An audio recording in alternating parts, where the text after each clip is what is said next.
बिहार में राष्ट्रीय जनता दल को बड़ा झटका लगा। पार्टी के दिग्गज नेता श्याम रजक ने पार्टी से इस्तीफा दे दिया। बता दें कि श्याम रजक 6 बार विधायक रहे और ऐसा कहा जाता है कि फुलवारी इलाके में उनका खासा प्रभाव है। आरजेडी अध्यक्ष लालू प्रसाद को लिखे अपने इस्तीफे में श्याम रजक ने कहा, मैं राष्ट्रीय जनता दल के राष्ट्रीय महासचिव और पार्टी की प्राथमिकता सदस्यता से इस्तीफा दे रहा हूं। अंत में एक कविता लिखा, मैं शतरंज का शौकीन नहीं था, इसीलिए धोखा खा गया। आप मोहरे चल रहे थे, मैं रिश्तेदारी निभा रहा था। नमस्कार, मैं शारदा सिंह आपके साथ और आप देखना शुरू कर चुके हैं। बिहार के दिग्गज और दलित नेता श्याम रजक ने एक बार फिर आरजेडी का साथ छोड़ दिया। वे आरजेडी में राष्ट्रीय महासचिव थे। गुरुवार को उन्होंने पद और पार्टी से इस्तीफा दे दिया। बता दें कि उन्होंने दूसरी बार आरजेडी छोड़ी है और पार्टी छोड़ने की वजह भी उन्होंने बताई। रजक ने एक कविता के जरिए अपना दर्द भी बयां किया।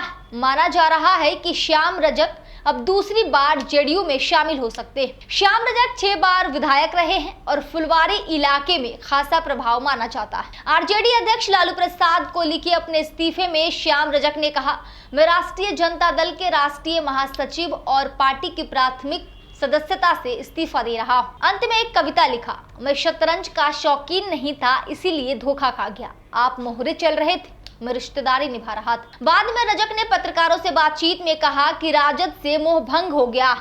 उन्होंने बिहार के मुख्यमंत्री और जेडीयू सुप्रीमो नीतीश कुमार के विजन और नेतृत्व की खुलकर प्रशंसा भी की।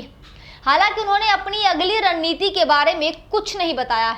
माना जा रहा है कि रजक जेडीयू में वापसी करेंगे। साल 2020 तक वो जेडीयू का हिस्सा थे। 2020 के विधानसभा चुनावों से ठीक पहले आरजेडी में वापस आ गए थे। हालांकि विधानसभा चुनाव में उन्हें पहला झटका तब लगा जब आरजेडी ने उन्हें पारंपरिक सीट फुलवारी से टिकट देने से इनकार कर दिया। आरजेडी ने यह सीट गठबंधन की सहयोगी भाकपा माले एल को दे दी और उसने वहां से जीत हासिल कर ली। इस घटना के बाद भी उन्हें दोबारा बड़ा झटका लोकसभा चुनाव 2024 में लगा। दरअसल हालिया लोकसभा चुनाव में वो समस्तीपुर और जमुई से चुनाव लड़ना चाहते थे। उन्होंने अपने इरादे भी जाहिर कर दिए थे, लेकिन पार्टी ने उन्हें फिर से मैदान में नहीं उतारा। आरजेडी ने जमुई से अर्चना रविदास को मैदान में उतारने का फैसला किया।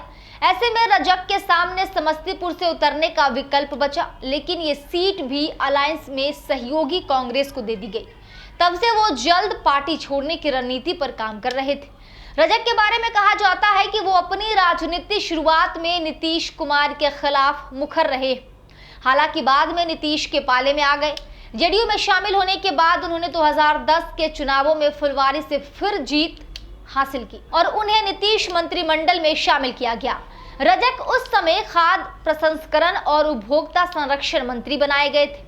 रजक ने 2015 के विधानसभा चुनाव में भी फुलवारी सीट बरकरार रखी और नीतीश कुमार में उन्हें उद्योग मंत्री बनाया गया था।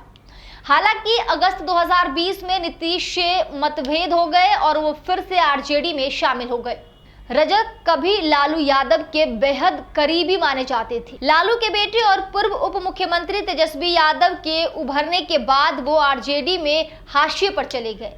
बता दें कि बिहार की राजनीति में जब लालू प्रसाद यादव संगठन से लेकर सरकार का कामकाज खुद देखते थे, उस समय राम श्याम की जोड़ी का दबदबा माना जाता था।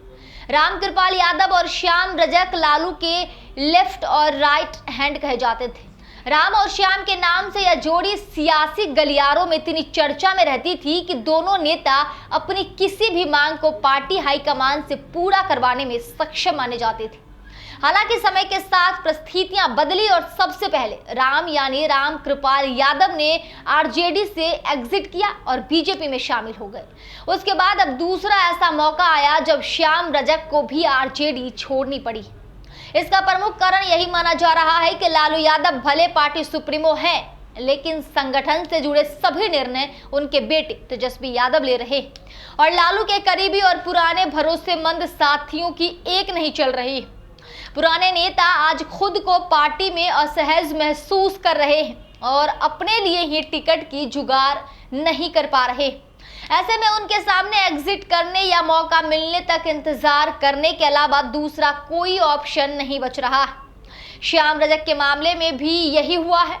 तेजस्वी के नेतृत्व में उनकी भूमिका बहुत सीमित रह गई थी। उन्होंने खुद को हाशिए पर महसूस किया और पार्टी छोड़ने का फैसला लिया और ऐसा माना जा रहा है कि उनके इस फैसले का असर अगले साल होने वाले विधानसभा पर भी पड़ सकता है। इस खबर पर आपकी क्या राय है? कमेंट सेक्शन में हमें जरूर बताएं।